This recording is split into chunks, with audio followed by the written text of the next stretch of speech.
So we live in a rush, rush, rush, push, push, push society where patience is seen as almost weakness and meekness anymore. You know, many civilizations have been built through patience and endurance, but here in the West, and in particularly in the United States, it's patience is not something that is our forte.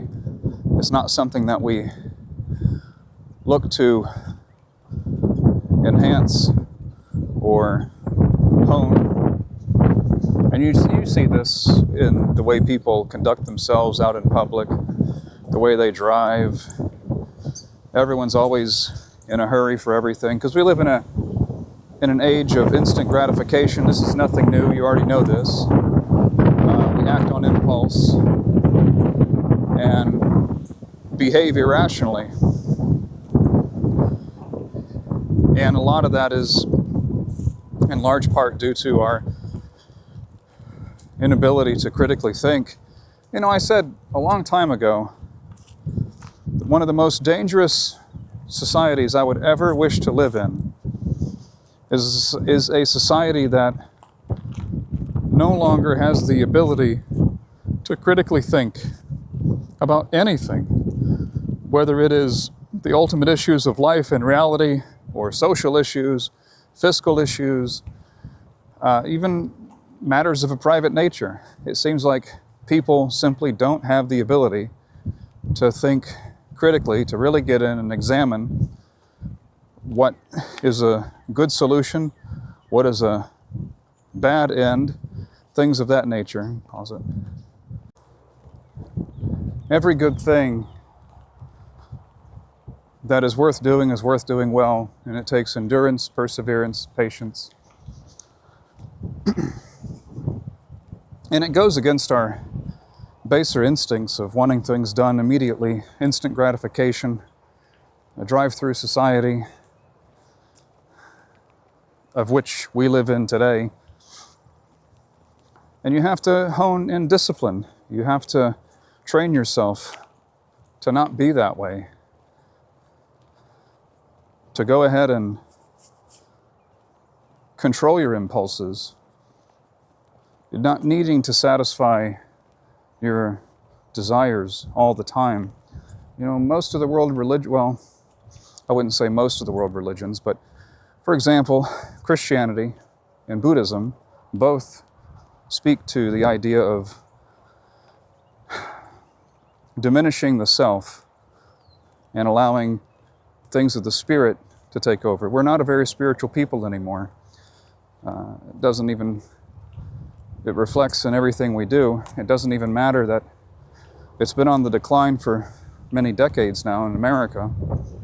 Consumerism, materialism, hedonism, that is the order of the day, has been the order of the day for about a few generations now, since perhaps the war generation, the greatest generation, the ones who fought in the Second World War, since they were living, and most of them are now dead and gone.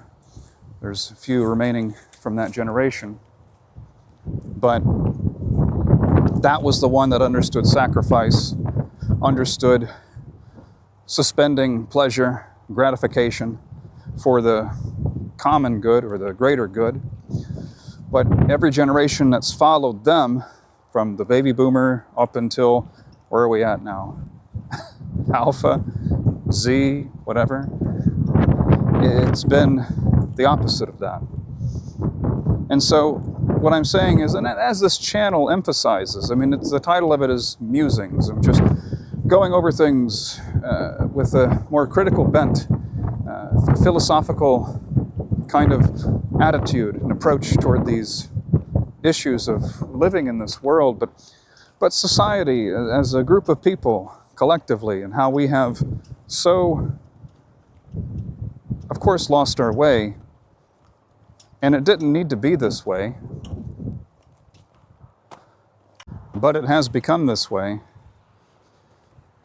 As I mentioned in the previous video about the three characteristics that must imbue a society, for it to flourish, prosper, and just survive. I mean, more than survive, but have a prolonged existence, intelligence, virtue, and vigilance. There are also 3 areas within a society, in the more traditional sense, that these 3, you could say, foundations used to exist to take care of people and to be there to ennoble people and to make them better. Those 3 things were the family, the church, or the community of believers, whether they be Jewish, Christian, Muslim, it doesn't matter. I'm saying having some kind of codified moral reference. And that came with a religious position, a supernatural, a spiritual position. Now, as a Christian, I espouse the Christian worldview on that matter, but that's not what I'm getting at here. So that's the second component. And the third was just the community at large. And I could be wrong about this, but I don't see those 3 facets of society existing in any sense how they used to where those 3 were the things that put the brake on, say, evil, that put the brake on emotionalism running too rampant, that allowed people to have a fallback position. The family, the church, or the religious institution, and then the community. But those have all been dissolved for the most part. Certainly family has. Religion is all but a ghost in this country. I was in Europe a couple of months ago. I did a tour of parts of Western, Central, Eastern, and then Northern Europe. And Christianity is nothing but a phantom there. It doesn't exist. It's the churches in Europe are mostly tourist attractions. Anyway, that's all but becoming obsolete here in America. And then the community is nothing more now than just state activism, turning out people to, say, for whatever political or social cause they want to attach themselves to. That's all it is about today, really. But the community used to come together to help, to support, to really empower, but in a way that not just giving them fish to eat because they're hungry, but also teaching them how to fish. And this might exist in some communities across the U.S. I don't see it where I live, and I have not seen it in other parts of America that I have frequented and lived in. I just think it's gone. And obviously narcissism has a lot to do with this, and then pride, ego, and individualism. The talk of things in America since the founding, but it was done responsibly in the 18th century. But today, individualism is on steroids. Everything is about your individual this or individual that, your identity this and identity that. It's all nonsense. I don't care so much about individualism, especially when that individualism goes unchecked and it's not handled responsibly. As with freedom, liberty, if you will, liberty, which are rights granted by the government. Freedom is, you could say, rights granted by the Creator God, by God Himself.